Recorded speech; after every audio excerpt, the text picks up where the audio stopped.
This is a Cincy fan talking with LP. You can catch me on Twitter. That's a Cincy fan talking. You say it like it sounds, just leave off the G. If you have ideas for the show, you can reach me at Cincy_fan talk at yahoo.com. If you have any suggestions for the show, make sure you leave them there. Who knows, you might find yourself as part of the show.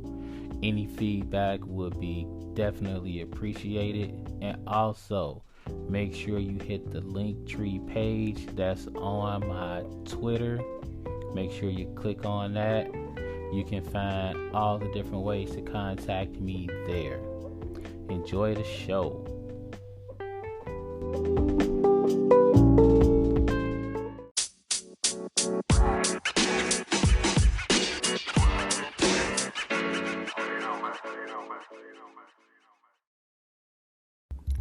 What's up? What's up? What's going on, everybody out there in podcast land or podcastville or whatever you want to call it?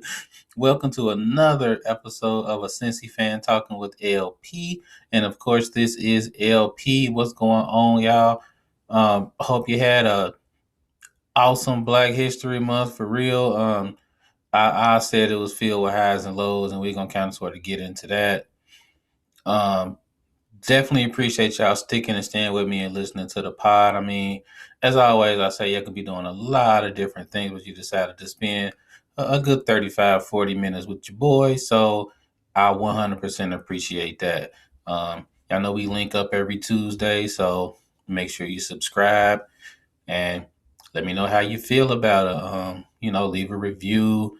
Just let me know how you feel about the pod. I can take it. I can take it. I prefer the 5 stars, but I mean, your honest feedback is all I require for real. So we're gonna go ahead and hop into it. I can't really believe I'm talking about this in March because I don't usually be on stuff like this, but I'm just gonna go ahead and put it out to you about Ohio State and Michigan. So, the Michigan quarterback dropped some type of well, honestly, I didn't really think that this was a big deal. We had some O State fans hyping it, where basically he said, I don't know what it's like to lose to Ohio State. I've been a winner at Ohio. I've been a winner against Ohio State. So, he said he wanted to keep that going. And a whole lot of Ohio State fans got up in arms. And, O State, you know how we do, immediately put that in the athletic complex, like his whole quote as motivation. And Michigan fans started giving it to us like, dang, y'all can't let that go. He ran free in y'all head, this, that, and the third. And I feel like I speak for the majority of the Ohio State fans when I say this. And I'm gonna speak for myself personally as well. So for the majority, it's like we want to beat Michigan every year. Like real talk. We wanted this 8-game winning streak to last for like 35 more years. But if you talk to an Ohio State fan, realistically speaking, they will tell you, they will go like, as much as we enjoy beating Michigan's brains in, because it's a blessing for real, when it's all said and done, you expect a team like Michigan to get some wins. You're not going to run over them every single year. I mean, it's been a little surprising that it's been so lopsided lately. But realistically, they're going to get some dubs. I mean, the school is too big not to. They recruit players to beat us. So at some point, they're going to get it done. What we're saying as fans is like, your wins will be few and far between. That's the realistic fan. Now, this goes for me personally. And I know a lot of fans that feel like me, but I'm not about to speak for the whole fan base because real talk, there's always some nuts in the fan base. And it really don't matter what your fan base is. There will be some nuts in it. But really, like for me personally, I'm like, you got to win. Talk your trash. Talk as much as you want to. Like, live it up because you deserve. Like, you deserve. Y'all got the win, and we didn't. I've always been the when you lose, say little. Like when you win, say little, and when you lose, say less than that. That's always been my creed. But when it comes to something like this, let me break it down. I got like two stories that kind of put this all in one, like, easy to see picture for you. Story number one: I worked with a guy for like 4 or 5 years. Big Michigan fan. Me, big Ohio State fan. We would never bet on a game against each other because we was like, if I lose, I'm not paying. Like, I'm not wearing a Michigan shirt to school. You're not wearing an Ohio State shirt to school. So it's like, we're not betting that because that would be the one time where we wouldn't live up to the bet. Like, I'm not doing that. Don't care. Oh, come on, LP. No, you got to live by your word. I will. 99.9999% of the time. This will be the 0.001% where I'm like, yeah, I'm not going. So the whole time we've been working together, Ohio State been smacking Michigan in the mouth. He come to school talking mess the day before, and I'll be like, you know how this gonna play, right? Like, you know how this gonna play. Man, I'm telling you, man, we about to get at y'all neck. I'm telling you, man, we about to bust y'all. Man. He coming in like all dragging on Monday every time. Man, they got luck. Really, we got lucky. And then 10 years ago, Michigan finally beats Ohio State. They finally get the W. And he calling me from the bar where he at, and he plastered. Like he is gone. You can hear everybody, hey, they singing the Michigan fight song and yeah, all types of expletives, like all types of like I'm like, you probably won't remember this, but I got you. He come to school the next day. My bad for coming. I'm like, no, no, no. It's cool. Live it up. Enjoy yourself. You get to talk mess all year, but remember this moment because you're not gonna feel like this for a long time. I'm telling you. I'm trying to tell you. Things will change, and you won't like the way it changes. Didn't win for 10 years, and I'm like, that's how it's gonna be. I feel like this is what it's gonna be like. Michigan gets to talk they mess because they won. Hey, and I'm all about being a good winner and a good loser. But when you beat your rival, you get to talk trash. Like, you get that right. And people will be like, well, we won, so we about to keep winning. I'm like, hold tight. Story number two. Now, this is a back in the day story, so like make sure you hang with me while I tell you this. So, as we discussed before in the Chronicles of LP, my mother and my aunt are twins. My mother had 3 kids, my aunt had 3 kids. And basically, we lived together for long stretches of our lives.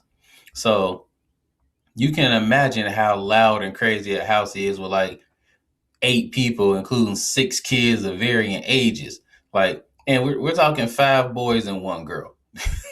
So the house was wild growing up. I mean, we were always into some nonsense. But our main thing that we would do is we would play video games. Oop, scratch that. We would gamble on video games. And we're talking large stakes for me, age 11, and for my cousin, age 13, and brother age 10. We talking big stakes. We talking $1 a game. Like, now, I chuckle about that now. I'm like, bet for $1. Is that a gentleman's bet? That's just bet for free. But back in the day, I'm like, whoa, $1. You know what I can do with $1? And then I keep stacking $1. Like, let's play. So our favorite thing to bet on was Super Tecmo Bowl. And if you're a video game head going from way back, you understand how dope Super Tecmo Bowl was. Now, Tecmo Bowl only had like 10 teams. Super Tecmo Bowl was one of the first games that had every single team. It kept statistics. You could play a full season. You could do all of that. So we all had our favorite teams. Nobody had the Bengals because it's in the 90s. And yeah, you probably didn't want to choose the Bengals in the 90s for a video game because you'd get smacked around. That's just how it was. So my favorite team was the Buffalo Bills. They had like the awesome offense and a pretty good defense. And I will always play my oldest cousin because I couldn't beat this guy at anything. Um, he was always stronger than me. he was I was faster than him, but since his legs were longer, he would usually get the job done.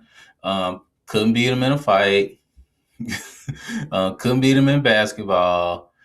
He was too tall, so he would always catch the ball over me in football. I could hang with him in baseball. Like I had the skill set to be a better baseball player than him. But for the most part, he would just beat me in everything, and it was frustrating. Like I legitimately hated it. I think that's why like I'm competitive today because I remember all those butt whoopers my cousin would give me. But on the sticks, beast. I was just a beast on him to the tune where I beat him 14 straight times in Tecmo Bowl. Now, not over a course of a day, because we talking $14 and like fights would have had to happen like over $14. I would have never got to quit. He want to keep playing. But I won 14 consecutive times. It got to the point where I'm like, why are we even playing? Like this ain't even like you light work to me. No, man, we're gonna play this. I'm gonna win. Sure you are, pal. Whoop them, give me the money. Whoop them, give me the money. So one fateful day, this man finally beats me in Super Tecmo Bowl. It was I remember it vividly too. It was some crazy stuff. I'm up 27-21, and he just scores a ridiculous touchdown at the end of the game. No time left on the clock. I only need like 10 seconds of Super Tecmo Bowl. You give me 10 seconds, I'll give you at least 3 points. No time left to score. And when I tell you this young man acted a fool when he won, like a fool. I mean, we lived on a no outlet street, and there's like a very steep hill leading to our like the bottom of the hill where all the houses were. We didn't have to worry about traffic. Traffic wasn't an issue. You could see the car coming a mile away, and so we would just kind of dart in and out of the street. He runs outside. He's celebrating outside on the bottom of the hill. He's telling everybody outside, man, I whooped him. I whooped him. I'm like, that's the first time in like forever. No, no, I don't care. I beat you. I beat you. Well, let's play again. No, I'm a little tired, man. I don't feel like it, man. Just give me my dollar. Actually, I'm giving you your dollar because I done beat you 14. Man, no, I won. I'm the best. No, I'll tell you, you can't mess with me. I'm like, my G, you just won one time. This is essentially Ohio State and Michigan right now. Michigan would be my cousin in this, and Ohio State will be me. Well, we're looking at Michigan fans like, y'all doing a whole lot to have won one time in the last 10 years. Well, we didn't lose last year either. And we didn't play last year. Now, I'm not about to get into the whole, well, y'all was scared to play us because as I said on this here pod last year, I can't really see a Michigan player or a coach, no matter how bad they thought they were going to get beaten, I can't really see a Michigan player or coach going like, yeah, I don't know about playing them this year. Because that's not what you sign up for. That's not why you go to Michigan. You go to Michigan to beat us. So if you don't play us, then we just looking at you like, was y'all scared? That's what people would think. So I'm sure they had some stuff going on in their program to where they couldn't compete. But at the same time, let's not go like, well, y'all ain't beat us in like 1,000 days. And like, we don't know what it's like to lose. All of that is true. But it just sounded a little crazy. Like it sounds like somebody that hasn't won in a long time. That's what I'm saying. Now, Some people might hear this and go like, "Dang, you salty?" No, no, no. Quite the opposite. As I said in the beginning, when you win, you get to choose your path of winningness. Like you can either say, "Yeah, we busted you up. We'll see you next year," or you can say, "Aha, nyang, nyang, boo, boo." You can do that. You get to do that without us getting upset. Like I'm not about to be up here like, no man, it was snowing, and no, no, no, no. Y'all got the W, and that's cool. All I'm saying is this: it was a mighty long time between your last win and this win.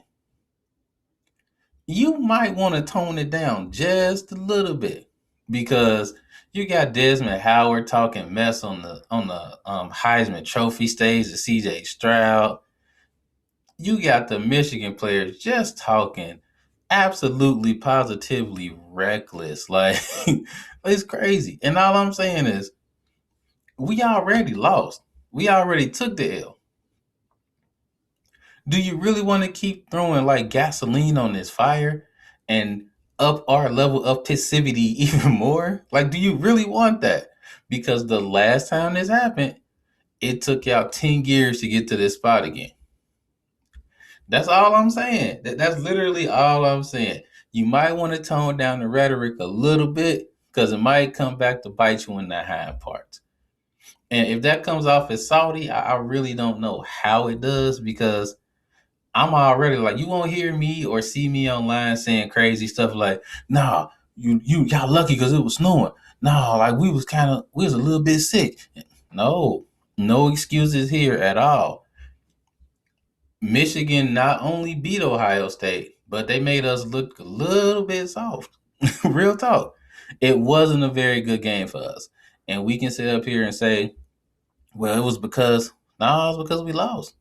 We didn't play well enough. But November 26, 2022, I fully expect everything to shift around. Like I'm already stacking up like videos and stuff to tweet out once we get the dub. Like I'm this confident. Like, I'm still not confident enough to make a bet because if it involves me wearing Michigan gear or anything like that, it's not happening. Like I'm not doing it. That's why I don't even make a bet like that. So hey, I'm excited to see what happens next. I'm more excited about this game coming up than I have been about an Ohio State Michigan game in a while. Because normally we kind of come into the game like, dang, is this the year we finally lose? Is this the year we finally take the L? And this year it's more like, hey, let's go. We're ready to play. So it'll be interesting to see how Michigan handles success. And it'll be interesting to see how Ohio State handles being the one chasing. So there it is, y'all. You got a Cincy fan talking with LP, and we'll be right back. Hi, hi. I'm Princess and I'm Queen. This is Daddy. You have to say, and this is a Cincy fan talking with LP. And this is a sensitive friend talking with LP Daddy. Nice job. Mm-hmm.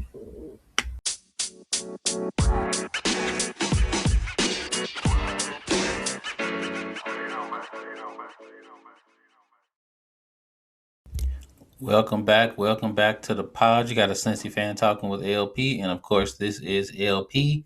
Um, I heard some crazy mess out here. Looking at some sports channels or whatever. I heard Charles Oakley used to play for the Knicks back in the day, played for the Bulls back in the day before that. I heard Charles Oakley say that Giannis Antetokounmpo will probably come off the bench if he played back in the 90s. Yikes. We talking about like a two-time MVP. We talking a NBA champion. Like he basically put the Bucks on his back through portions of last year's playoffs. And we saying that he would come off the bench.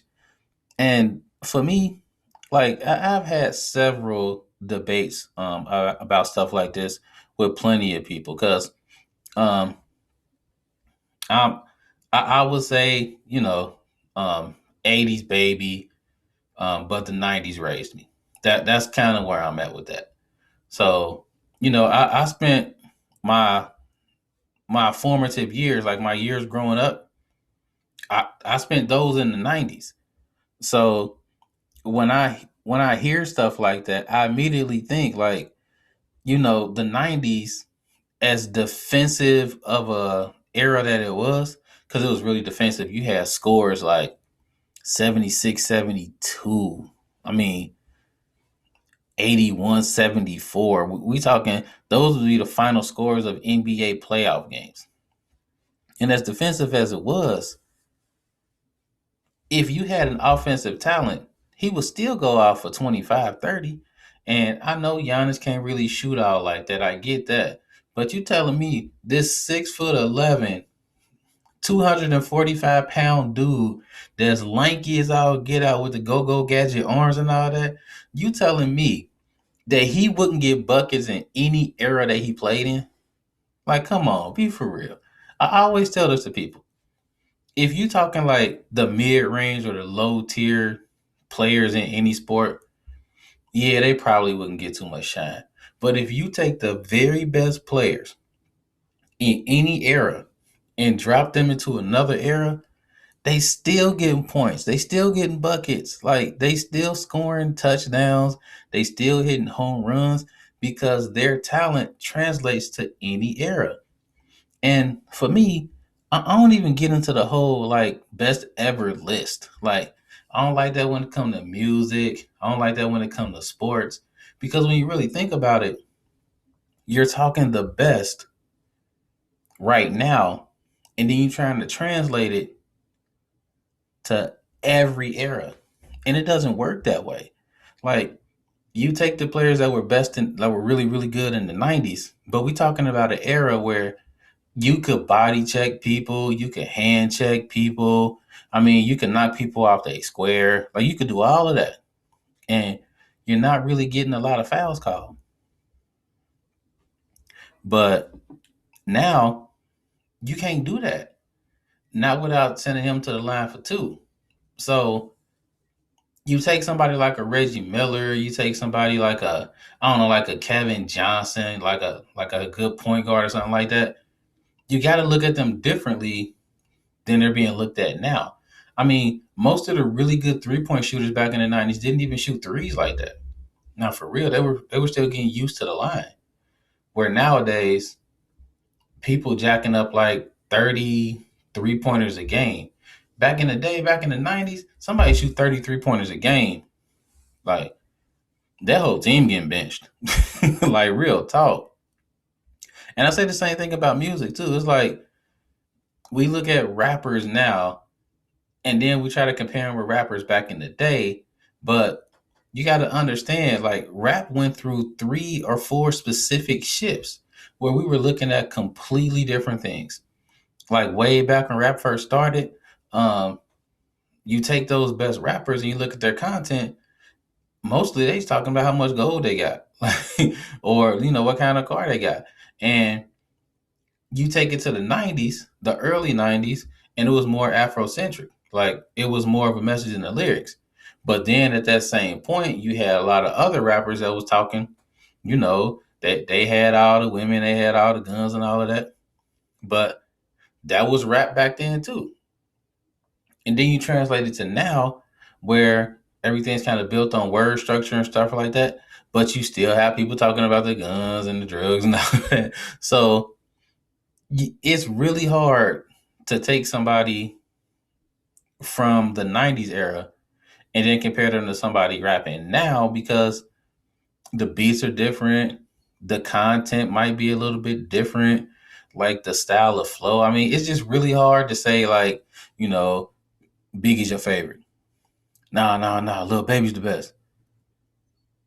I mean, it's so subjective to me. I mean, I guess you can do it to have fun or whatever, but when I see all the arguments breaking out how like rap is better now than it was back in the day, or rap back in the day is better than it is now, I'm more like, just from being down like rap wise for so long, I don't really see it as different.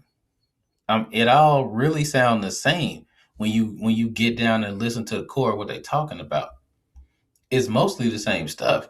They're just saying it in a different way. I mean, it might be a little more sing songy now, but I mean, it was sing songy back in the '90s and early 2000s. I mean, Ja Rule was basically singing on tracks. Nelly was basically singing on tracks. So I mean, you can't really be like, man, all this singing. We was doing that back then too. So I really don't get into the whole. I'm not a list guy unless we're talking about the same thing in the same time period. Like if we're ranking the 10 best of the '90s, cool. If we're ranking the 10 best now, cool. But once you try to merge them, that just gets weird. It's all based off of preference. You take anybody's top 20 list of anything, and the first five or six might be the same. But once you get down to that bottom level, you'll kind of see those biases creep in, like 15 through 20, like all Detroit Pistons or all rappers from the South or something like that. I mean, because that's just how it is. At some point, your biases will take over on that list, and you're gonna be like, "I'm just putting on stuff that I like to fill this list out." Hey, well, that's just me. Hey, before we go, man, um, let's make sure we celebrate Black History Month all the time, all year. Like, let's not make this a month. Like, let's make this something that we can discuss all of the time. For instance, instead of discussing the last 6 or 7 lines of Dr. Martin Luther King Jr.'s speech, like actually read that entire I Have a Dream speech and understand how it was like. It wasn't, this whole kumbaya moment where everybody's skipping and holding hands. That was a real life call to action moment. Like Dr. Martin Luther King was not playing games when he made that speech. He was like, people need to know what's going on and they need to know how we can fix it and they need to know our vision. But at some point, it seems like history only sees the vision of his speech and doesn't see what he was discussing during that time period and how he was saying how blacks were being oppressed. Like that kind of gets whitewashed out, and then we get the free at last part at the end. So, I mean, for Black History Month, my goal is to make it Black History always. And there's a lot of people out there trying to do that. There's a lot of businesses out there trying to do that, but what I don't want is for like March to come like it is now, and you see all the black content creators being dropped off, services or streaming services or whatever, and everything just goes back to normal. I feel like Black history is history. Um, Not that there shouldn't be a Black History Month, because there definitely should be, just like there should be like a Hispanic month and all of that good stuff. But I feel like all of this stuff needs to be discussed all of the time. And as a teacher, it's really, really scary to see how, curriculum is slowly trying to get washed out. So we don't get to see all of the contributions from different races and what we put into America. I mean, it's a really scary thing. So I would just basically say this: make that feeling from February 1st to February 28th, make that last all year, and then make it next year.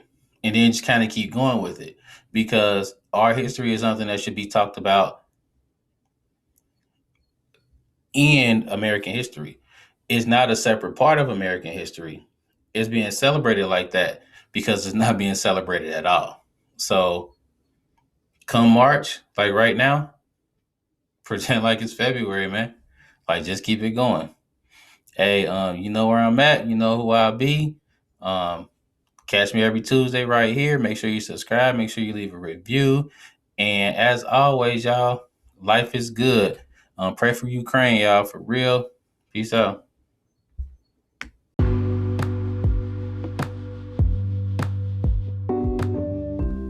If you're not ready for the conversation to end, I'm not either.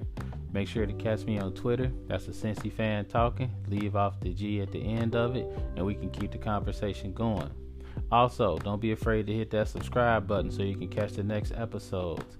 The episodes will drop every Tuesday. If there's a change in that, I'll make sure to let you know.